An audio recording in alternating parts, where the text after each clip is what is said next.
Education गुरु में आप लोगों का स्वागत है। हम आज आप लोगों से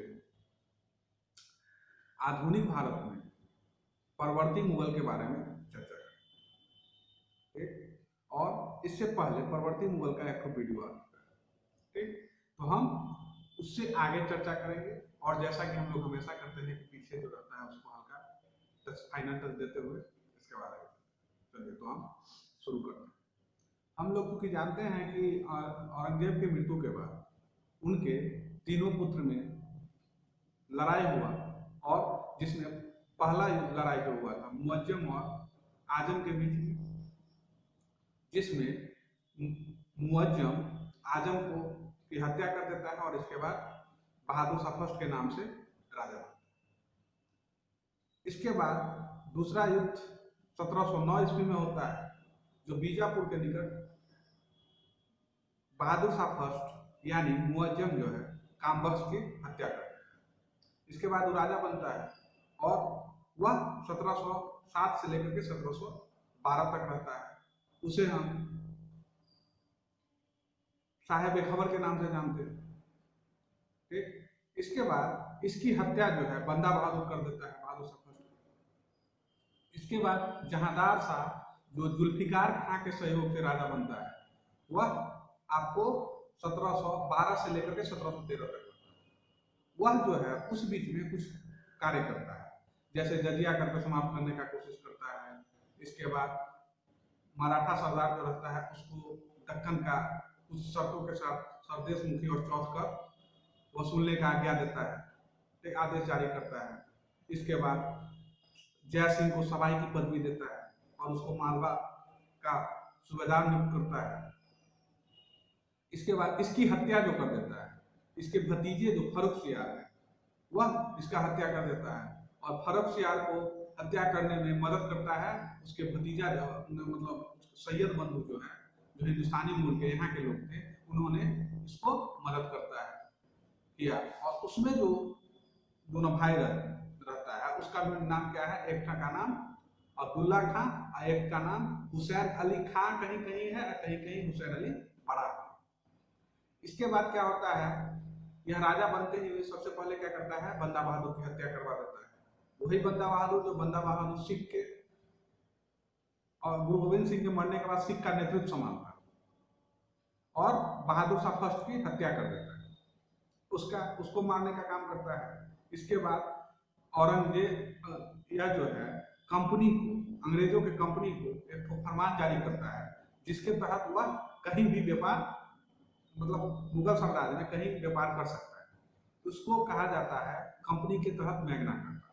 और हम लोग जानते हैं कि हमारे संविधान का मैग्ना कार्टा कहा जाता है किसको, तो मूल अधिकार। ठीक, इसके बाद आगे चलता है, यह जो है सैयद बंधु का दोनों भाई को एक को मीर बख्शी का पद देता है और एक को वजीर। तो अब्दुल्ला खां को वजीर का पद और इसका जो है क्या कहते हैं हुसैन अली बड़ा जो होता है उसको मीर बख्शी का पद देता है। आगे चल करके यह जो है सैयद बंधु इस पे इतना हावी हो जाता है जिसको मारने के लिए यह हत्या करवाने के लिए षड्यंत्र रचता है, लेकिन धोखे से इस षड्यंत्र के बारे में भूल चूक हो जाती है और जानकारी मिल जाती है किसको, सैयद बंधु जो है इसको मराठा के सहयोग से और इसकी हत्या करवा देता है, मतलब आंख फोड़ देता है और बाद में इसकी उसी वजह से मृत्यु हो जाती है 1719। इसके बाद आपको 1719 में फिर दो राजा बनता है। एक राजा रहता है कौन, तो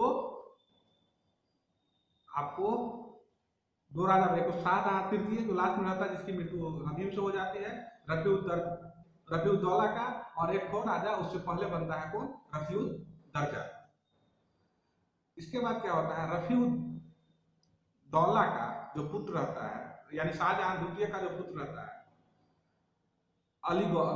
रोशन अख्तर, वह जो है मोहम्मद शाह के नाम से गद्दी पर बैठता है। गद्दी पर बैठते ही सबसे पहले क्या करता है, यह चिरकिलिज खां मतलब ईरानी मूल के जो लोग रहते हैं उसके सहयोग से यह जो है इसका हत्या करवा देता है सैयद बंधु। और सबसे ज्यादा अगर कहा जाएगा कि मुगलों का पतन अगर होगा तो इसी के कारण मुगलों का पतन होगा। इसके बाद कुछ दिन के बाद क्या होता है, इससे जो है जितने राजा महाराजा, जितने छोटे छोटे रियासत इसके अधीन रहता है, वो सब जो है इससे धीरे धीरे अलग हो जाता है। जैसे हैदराबाद हो गया, इसके बाद आपको अवध हो गया, भरतपुर हो गया, बंगाल हो गया, सब जो है सब वहाँ के छोटा छोटा नेता जो रहता है उसके वो अपने आप को वहाँ पे अधिकार जमा लेता है। इसके बाद इसके शासनकाल में नादिर शाह भारत आता है, ठीक, और यहाँ से बहुत सारे धन संपत्ति लूट करके ले जाता है। और 1739 ईस्वी में मोहम्मद शाह रंगीला और नादिर शाह के बीच करनाल में युद्ध होता है, जिसमें मुगल सेना की हार होती है और मोहम्मद शाह रंगीला को जो है बंदी बना लिया जाता है। और बंदी बना लेने के बाद इसको कुछ लगभग बाद में छोड़ दिया जाता है। और कुछ दिन के बाद पता चलता है कि दिल्ली पर पूरा अधिकार कर लेता है कौन, नादिर शाह। कुछ दिन लगभग 50 दिन तक यहाँ रहता है। और अफवाह एक फैल जाती है कि नादिर शाह की मृत्यु हो गई, और जिस वजह से यहाँ के जो सैनिक रहते हैं उसके सैनिक को बहुत कत्लेआम मचाता है। जिस वजह से पता चलता है नादिर शाह को, तो नादिर शाह यहाँ लगभग 20 से 30 हजार सैनिकों की हत्या कर देता है।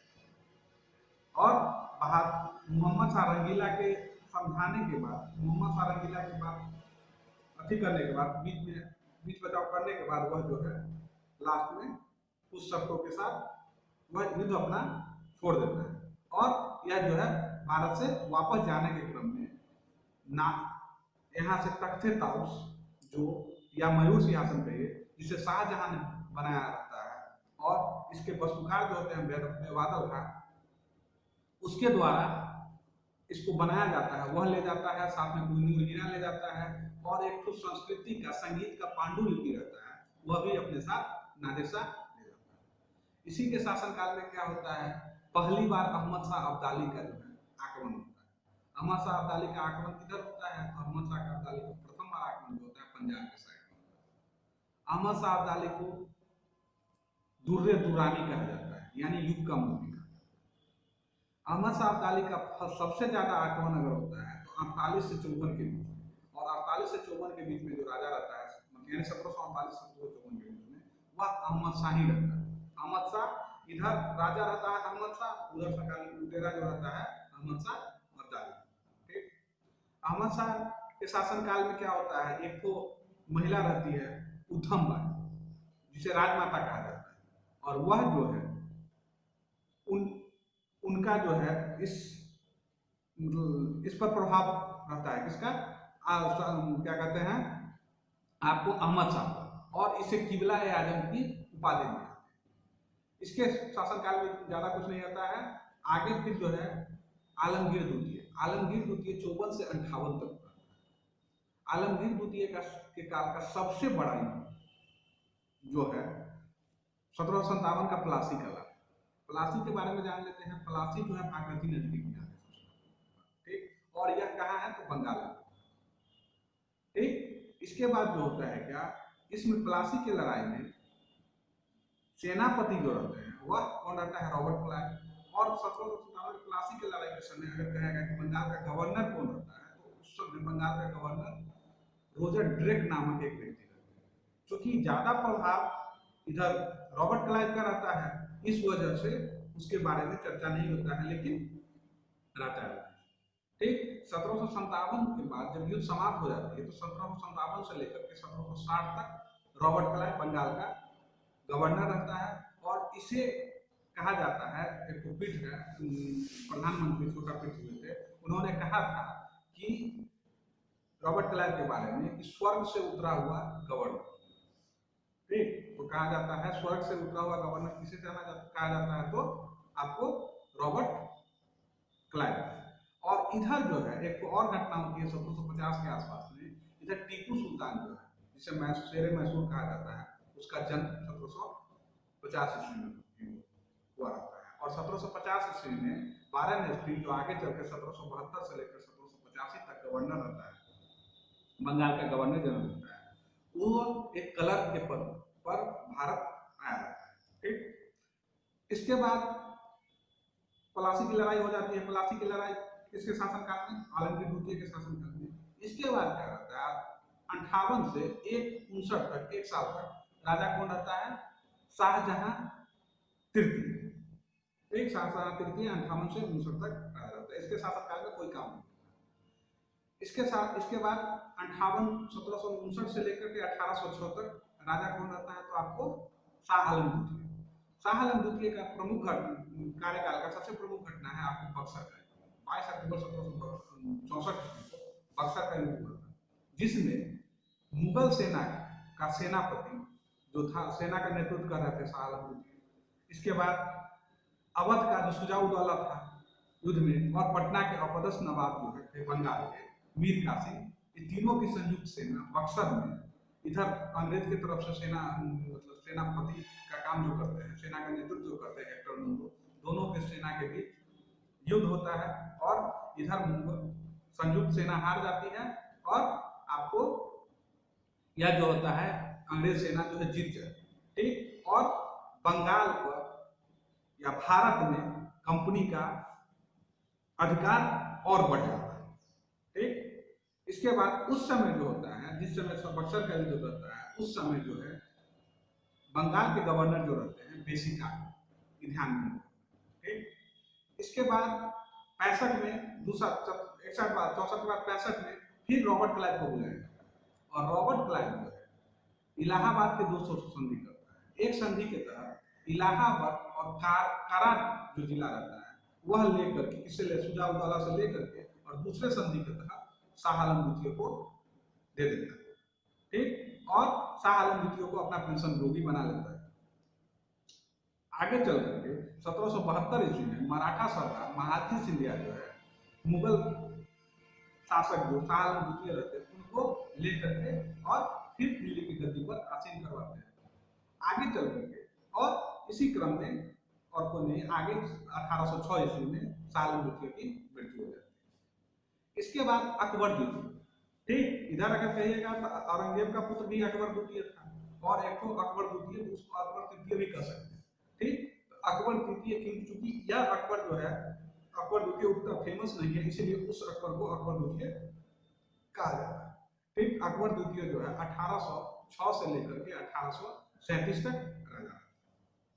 इसके शासनकाल का सबसे प्रमुख घटना है कि इसका साम्राज्य जो है लाल किला के इर्द गिर्द ही सिमट कर रखा है।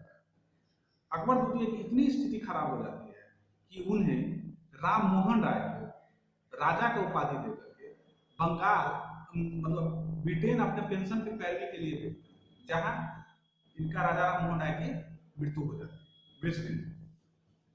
इसके इनके शासनकाल का यही काम है। तो पूछा जाएगा कि राम मोहन राय को राजा की उपाधि किसने दिया, अकबर को। और पूछा जाएगा कि जय सिंह को सवाई की पदवी किसने दिया, तो जहांदार। ठीक, आगे चल करके फिर 1837 से लेकर के 1857 तक राजा कौन रहते हैं, बहादुर शाह द्वितीय जफर। उनको जफर क्यों कहा जाता है, क्योंकि वह शायरी लिखते हैं या शायरी करते थे, इसके लिए उनको जफर के नाम से भी जाना जाता है। ठीक, इनके कार्यकाल का सबसे महत्वपूर्ण घटना है कि 1857 की क्रांति। ठीक, इनके शासनकाल में सबसे महत्वपूर्ण घटना 1857 की क्रांति हो जाता है, जिसकी वजह से यह जो है विद्रोहियों का साथ देते हैं, जिसकी वजह से इन्हें निर्वासित करके रंगून भेज दिया जाता है और 1862 ईस्वी के आसपास में इनकी हत्या हो जाती है, मतलब हत्या में मृत्यु हो जाती है। और 1858 के एक्ट के तहत क्या किया जाता है कि मुगल का जो पद है उसको समाप्त कर दिया जाता है। आज के लिए इतना ही। अगर वीडियो आप लोगों को अच्छा लगे तो वीडियो को लाइक कीजिएगा, वीडियो को सब्सक्राइब कीजिएगा और वीडियो को शेयर कीजिएगा।